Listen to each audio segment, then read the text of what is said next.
Welcome to Daily Progress Gear. Today we embark on a journey to reclaim our minds from the relentless grip of digital algorithms. Quick montage of the positive moments, the 21 kilometers run, the deep work session, the laughter with friends, and the peaceful sleep.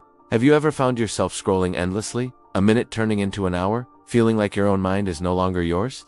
That was my reality. My name is Niklas, and my phone had become an extension of my hand, a constant source of distraction that was draining my focus, my energy, and my connection to the world around me. I felt trapped in a digital haze, always chasing the next notification, the next like, the next fleeting dopamine hit. I knew something had to change. I decided to do something drastic, something that terrified me.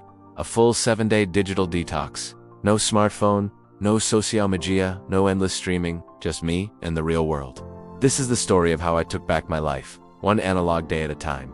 The first 24 hours were brutal. It felt like a part of me was missing. My hand would twitch, reaching for a phone that wasn't there. A profound sense of restlessness and boredom set in. I'd pace around my apartment, unsure what to do with myself. Every quiet moment was filled with an overwhelming urge to check my phone. What was I missing? What were people saying? The silence was deafening, and my mind, so accustomed to constant stimulation, felt like a chaotic storm. I even felt a phantom vibration in my pocket a few times. It was a stark and uncomfortable realization of just how deep my dependency ran. On the second day, the anxiety peaked. I felt isolated, cut off from the world. The urge to just give in, to reconnect, was immense. This wasn't just a habit.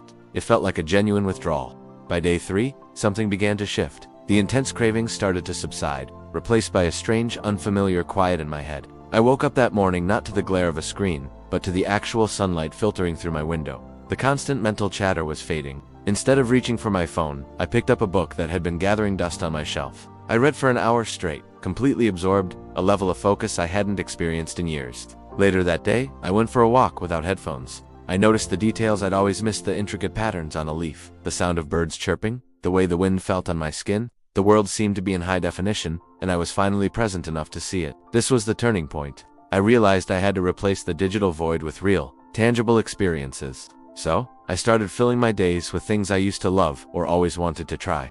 I went hiking on a trail I'd only ever seen in pictures online. The physical exertion was grounding, and the view from the summit was more breathtaking than any image on a screen. I reconnected with old friends, not through a text message, but over coffee, having deep, uninterrupted conversations. We laughed, we shared stories, and I felt a genuine connection that no amount of emojis could ever replicate. I started cooking elaborate meals, enjoying the process of chopping vegetables and the aroma filling my kitchen. I even started sketching again, a hobby I had abandoned years ago. Each activity was a small act of reclaiming my time and attention. Days 5 and 6 were a revelation. The boredom I'd feared had transformed into a sense of freedom. I had so much time, my thoughts became clearer, more organized. I was sleeping better than I had in years, waking up feeling refreshed and genuinely rested, not groggy from late-night scrolling. My creativity started to flow again.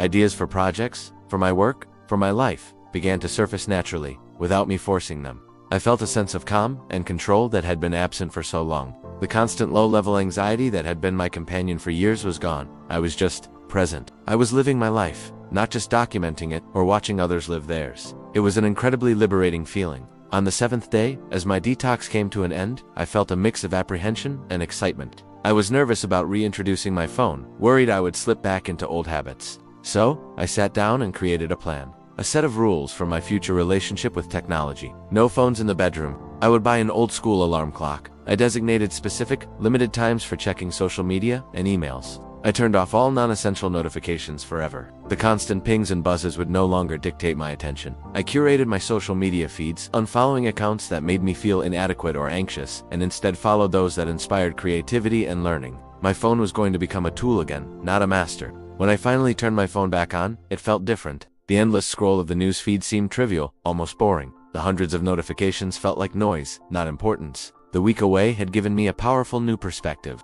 My phone was no longer the center of my universe.